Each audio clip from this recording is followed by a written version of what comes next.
This is my new business card that has a whole bunch of neat functions to it. Of course, there's a millimeter ruler at the bottom, but there's also some gauges for showing what kind of thickness your plates are. Now, when you put them in, you don't put them in here because it's not accurate. You just slide them in through the corner here. The reason that is because the 3D printer has a tendency to mangle those ends when it changes directions, so you can tell what gauge your wire is.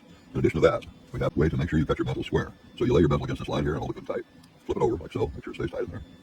And then you take this shear and you put it this edge right on the face here, on this edge, and you slide it until you get the bezel in the crook where the shear joins together. You want to make sure you slip that right in there so that you get a nice clean cut. Clean cut with no bending over, and then you have a 90-degree angle. The function I'm going to show you next is to trace the outside of this bezel equal distance all the way around with a pretty smooth line. There is a groove right here that this bezel is going to slide into, just like that. Then I'm going to hold the card down lightly with my hand and put my pin in, and I'm going to pick a distance that I want. I'm going to do right here for this one here. And so what I'll do is I'll hold that down and I'll keep this engaged very carefully. And if I do this right, this technique, I should end up with a really nice line to cut to on my bezel without having to fight it a whole lot. Everything will still be uniform and symmetrical to the bezel. There we go. So that's how you can cut that line just perfect around that bezel.